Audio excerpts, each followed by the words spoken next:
A graça e a paz de Deus, nosso Pai, o amor de Jesus Cristo, nosso irmão, e a comunhão do Espírito Santo estejam convosco.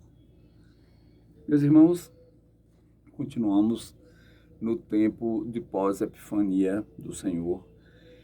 E nesta quarta-feira, a proposta que nos vem da liturgia da Santa Missa começa com o versículo 2 do capítulo 9 de Isaías.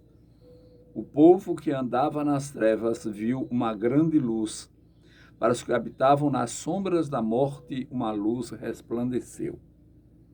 Meus irmãos, Jesus, o filho de Maria, o filho de José, o filho de Deus, Jesus de Nazaré, o Cristo, como nós o conhecemos, nosso Senhor Jesus Cristo, foi o esperado de muitas gerações.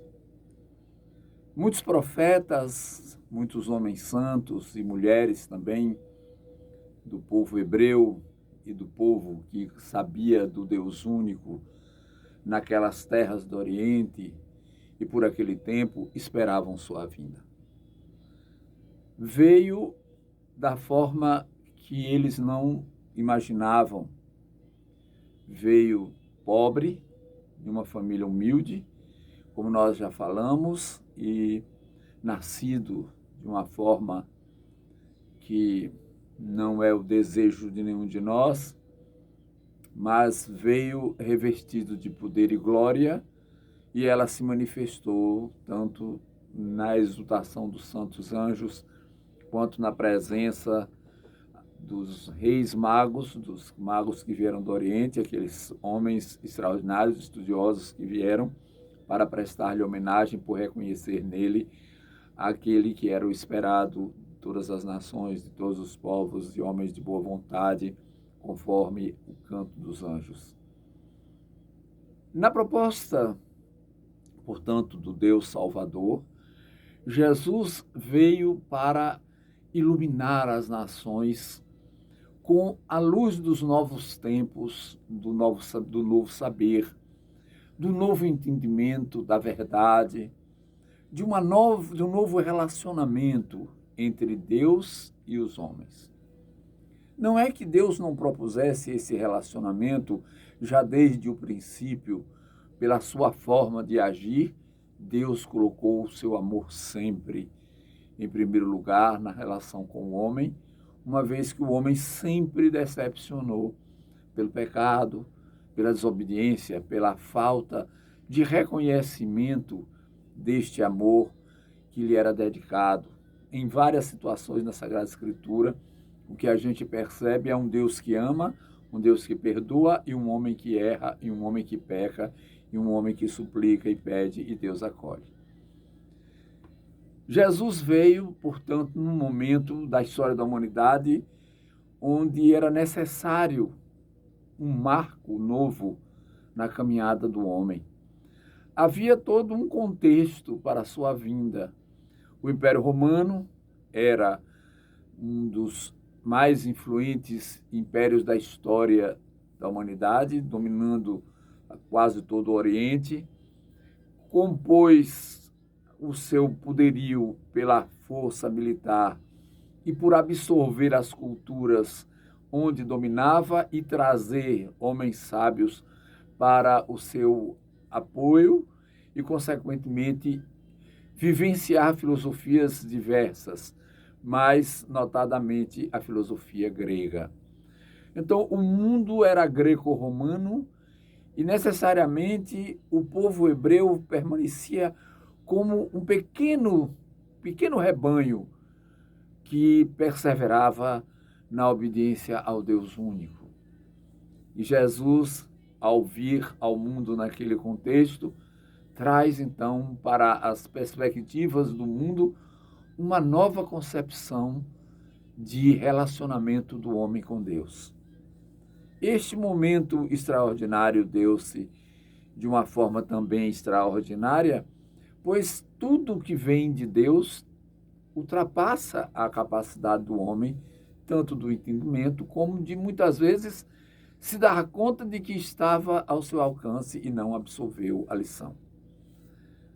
Hoje são passados 20 séculos da sua vinda e nós continuamos ainda perseverando naquela ignorância da nossa relação com Deus, do nosso entendimento da sua prática religiosa, do seu ensinamento e da prática religiosa com a qual devemos nos relacionar com Ele. A religião é essa religação nossa com Deus. Religa o homem com a sua origem. Então, religar é a origem do religioso, do religião, do religio e religare. E são várias as expressões que dariam, então, motivação para explicações da palavra e, consequentemente, do que sejam as práticas de manifestação religiosa. Todas elas visam aproximar o homem de Deus e, consequentemente, fazê-lo a criatura reconhecida do Criador. Mas há uma relutância por parte de uma grande parcela dos homens de submeter-se à vida espiritual. Essa relutância, ela advém das forças que, contrariamente em toda a natureza, combatem pelo mal. São os espíritos malignos que andam pelo mundo procurando perder as almas.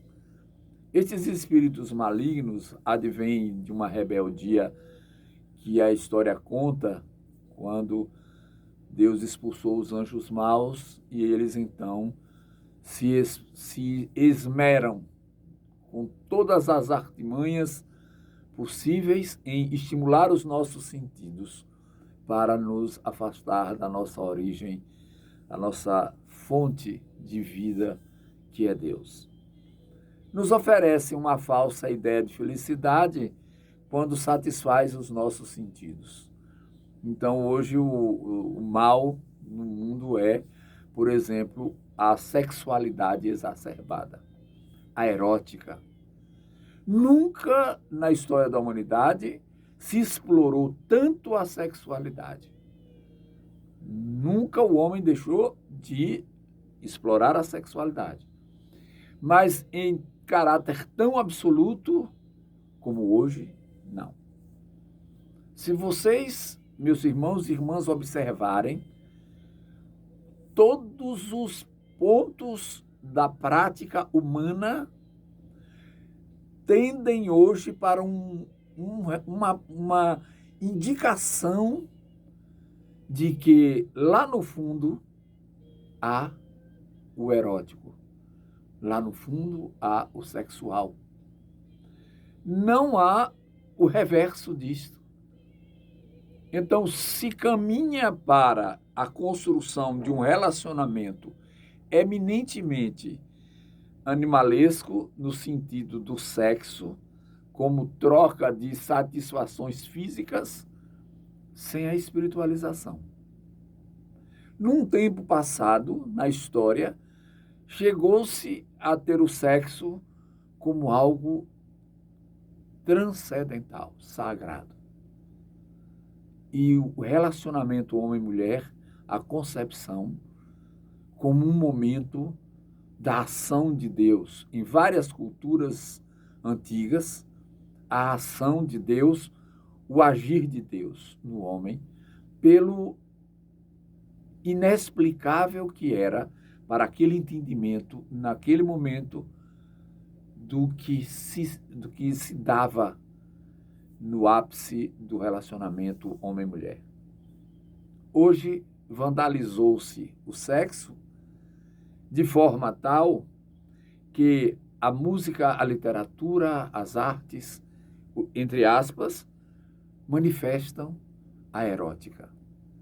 E por esta prática, meus irmãos e irmãs, estamos disseminando entre crianças, jovens, adultos de todas as faixas esta concepção errônea a respeito do relacionamento homem-mulher, nos afastando da capacidade de amar e, consequentemente, destruindo postulados sagrados como a base familiar. Meus irmãos, nós precisamos refletir sobre isso e agir mais do que refletir para mudar este estado de coisas. A presença da religião, onde a ética, a moral, os bons costumes são observados com certo rigor, pois fazem parte da prática do bem e o respeito pelo outro, podem nos ajudar, e muito, e sempre ajudou, a frear esta loucura que tomou conta do nosso século 20 e 21.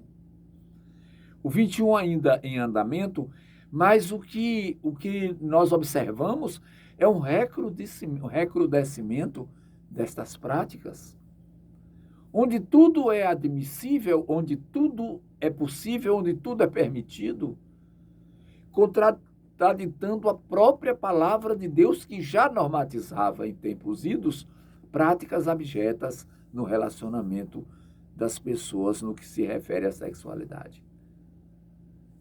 E aí, meus irmãos, por conta do prazer, por conta desta falsa felicidade, as pessoas se perderam do rumo e estão ao encontro do nada.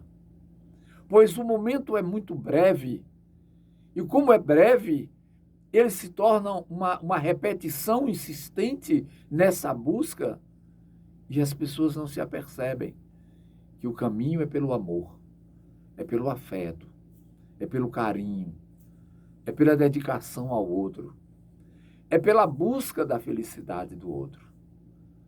Então, nós que estamos vivendo esse tempo da presença da luz, não nos deixemos envolver pelas trevas do pecado. E busquemos efetivamente no nosso coração encontrar o elo que nos liga a Deus e religando a nossa natureza espiritual que nos foi compartilhada quando fomos feitos à sua imagem e semelhança, nos religando à nossa fonte, resistamos. Resistamos para praticar uma vida de união, de amor, de fidelidade, de carinho, de solicitude, de compartilhamento e de paz. Oremos e sejamos firmes na fé. Que Deus nos abençoe a todos, em nome do Pai, do Filho e do Espírito Santo. Amém.